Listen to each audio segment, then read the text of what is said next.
Well, it's Saturday, April 13th, and we are supposed to be at Shadyside Dragway in Shelby, North Carolina, but the weather did not cooperate, so the Southeast Gassers event has been postponed for 2 weeks. So hopefully we'll see everybody there on the 27th. And I'm back in the shop today trying to get a few things done. As you can see, we had for those of you that don't follow me on Facebook, we had the Odd Rod lettered last week, and real happy with the way it came out. Had Pinstriper Charlie Tire from South Carolina do the lettering, and I think he did a really good job.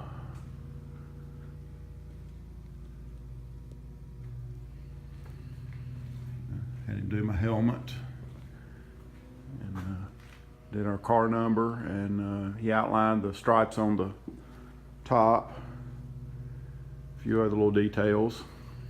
And I've had somebody ask me, so what's the significance of your 111 car number? I'm really not thrilled with that number. You know, I think there are all kind of cooler numbers out there, but that came about when we first got this truck together and took it to the track. A dear friend of mine had helped a lot on the truck and helped with the engine build, and we did everything together, and we both took it to the track the first time it ever made passes. And he made some passes that night, and they were fussing at us at the track because this thing was solid white, there was nothing on it, and they're like, hey, you gotta have a number, we can't keep up with it. So we got some black electrical tape, and it's real easy to make ones out of black electrical tape. So we made some ones and put them on the corner of the truck in black electrical tape, and it showed up real well. And so that's what we used for the first night out. Didn't think much else about it, but that friend was shot and killed a few months later.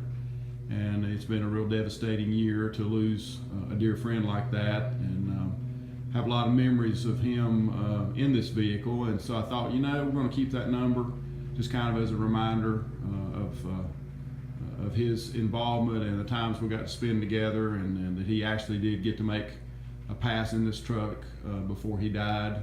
And so it's going to be number 111, I guess, as long as I have it. So anyway, that's about it. We haven't done a lot of other updates on the truck. We did add an old Suntac to the dash, changed out 3 of the gauges to vintage style Stewart Warners. Can't see it too good there. I still need to change out my fuel gauge to something a little more period correct. I've got something that I think will work, but anyway. So that's where we're at on the Odd Rod. Let's walk around here. Ramp truck is still in the bay, but this is where we're at on the ramp truck. There's no rear end in it. So anyway, we have the rear end out. It was pretty bad. Had a pinion bearing down in it and had done a lot of damage. The limited slip clutches were bad, and carrier's bad, bearings bad. We're freshening up outer bearings and doing brakes while we've got it here.